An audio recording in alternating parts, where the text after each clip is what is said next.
Hi everyone and welcome back.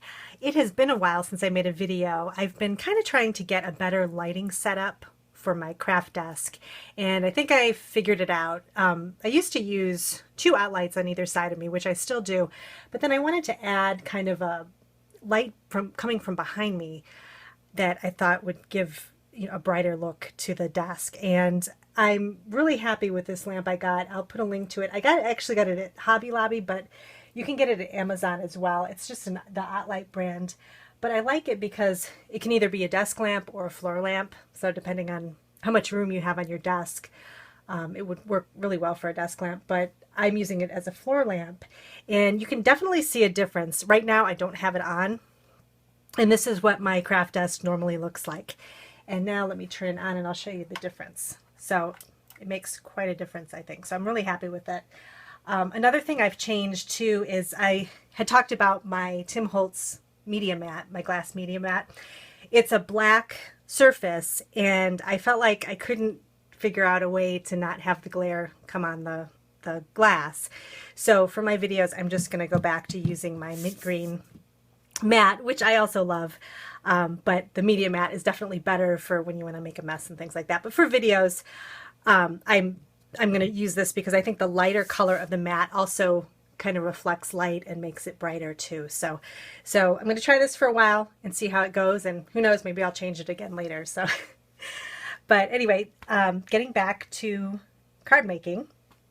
Today I'm going to be doing a project using a sketch, and I'm using this stamp set. This is actually an older stamp set from Paper Smooches. It's called Think Fast, and I really like it because it has all these cute food images, and they're great to color. And I thought what I would do is use a sketch that I've actually used on a couple of cards in the past. And let me show you the original sketch. I have a video about how I organize my sketches, and usually what I do is if I make a card that I really like the design, I'll turn it into a sketch to use for another time. And I have these grid cards and I'll just draw the design on it with a pen, and I'll show you how I've done this in the past. So this particular sketch I had drawn after making this card, and this is just a Christmas card I made last year. And you can see if you put it side by side where the little icons match up. So you have the star here is kind of where this bow is. So you could put anything where the star is in the sketch. So it could be like a puffy bow, it could be a flower, another little animal or something like that. So just something needs to go here for the design. So in this case, it was the bow. And then I have the line here is kind of like the line of the rest of the ribbon. And then for the two little circles, I have the little animals, the cat and the dog. And then for the sentiment up here, I just have this is a sentiment from an older Avery Elle stamp set for the Merry Christmas. And this is a great design. It's kind of got you can see the visual triangle here, which makes it pleasing to the eye and that kind of thing. So, so I really like this. So I actually did it again for another card. This is a more recent card that I made with little wine glasses. It's just a birthday card. And again, I used the line down here would be the line of corks.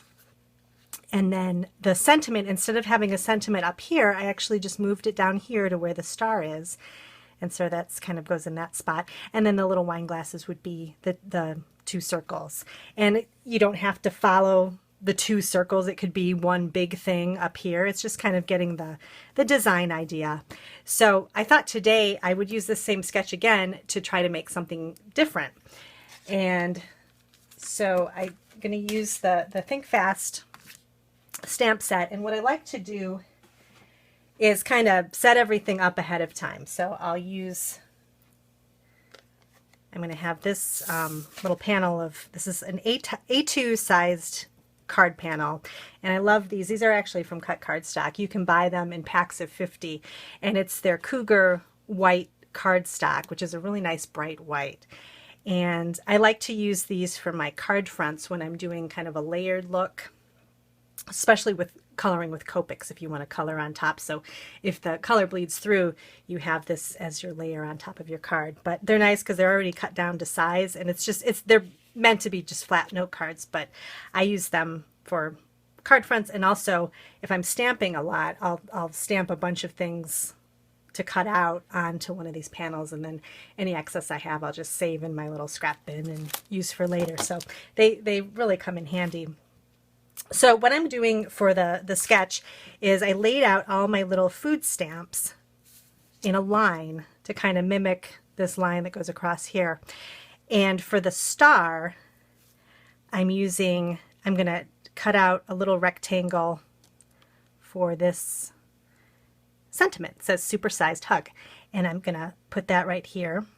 And then the little ice cream cone that's kind of tucked in the top here, it's kind of going to be what the circles are. So you sort of get a little bit of a visual triangle. You can kind of see going, but it's a little different. So I think even though it's the same sketch and I've used it a number of times, I think this will still look a little bit different. So I'm excited to see how this turns out. And what I'm going to do next is kind of stamp everything out, and then we'll color it and go from there. So when I'm planning out my coloring, what I like to do is kind of, I'll pull the stamp set out and kind of take a look at the types of Copics I'm going to need. And I use my Copic chart, and I'll kind of, figure out, all right, what color do I want the bun to be? That kind of goes with, maybe I'll use this darker color for shadowing and the lighter color for the bun. So I just kind of plan out my colors, and then I'll put all my Copics in this little bin and keep it off to the side, and then I'm ready to work with. So I'm going to go ahead, and I think also what I'm going to do is I'm going to keep the ice cream cone and the fries stamped directly on the cardstock, and then these three things are going to be popped up. So it'll give you a little bit more dimension that way. So let's go ahead and we'll just stamp what we know so far. And I'm going to be using Memento ink because that works really well with Copics. So let me go ahead and stick that right here. And then I'm just going to remove the sandwich. I'm going to leave this right here. I'm going to remove this. And I'm going to remove the drink. And then I have what I need right here. And I'm just going to use my MISTI. Pop it over like that. Use my ink.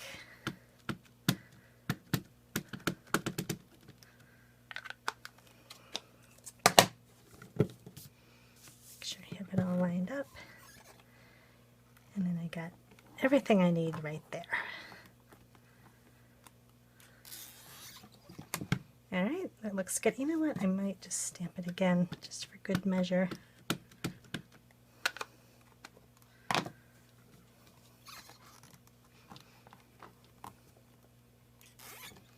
we go. Okay, so next I'm going to stamp the milkshake, and the milkshake stamp is actually a solid stamp. So what I like to do with solid stamps is kind of run over them with a white eraser to kind of give it a little bit of give, so when I put the ink on it, it sticks better. And I'm using Danube Blue ink from Memento, and it's actually one of the little teardrop inks, and I like those for using on stamps because you can kind of get in the little crevices and everything. And I also added some Tuxedo Black to the straw, and I stamped it a couple of times just to make sure that the color went on well. And I think I'm going to add a little bit of Copic coloring on the straw just to give it a little bit of shadowing. And I missed a little spot on the blue milkshake cup, so I'm just filling it in with a Memento Danube Blue marker, and that really comes in handy. That one and the Tuxedo Black one comes in handy to kind of fill in little stamped spots that you missed. And I'm kind of getting ahead here. I sped up the video a little bit to do the Copic coloring because it took a while, but I did the sandwich and I'm doing the fries, and I'm going to have all the colors listed over on my blog because there was quite a few. I decided to do an orange fry box because I thought the card needed a little bit of orange to it. And then for the sentiment, I'm using some cherry red, I think it's called, cut cardstock, or no, I'm sorry, wild cherry it's called. And I'm just stamping the sentiment with Versamark, and I'm just going to use some white filigree embossing powder and heat emboss it right on that red cardstock. So I'm having a lot of different colors on the card, but I think it'll look really good because it's pretty clean and simple. And then I'm just going to trim down the sentiment into a little rectangle.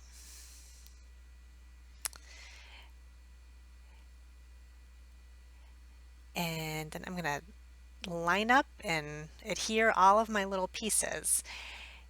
And I'm just using some foam tabs, and I'm just kind of trying to make sure all of the little elements on the front of the card, the little food pieces, are all touching, because that kind of helps make everything cohesive on the front of the card. And I have them going in that line with a little ice cream cone kind of sticking out at the top that kind of mimics the would be the circles that were on the sketch.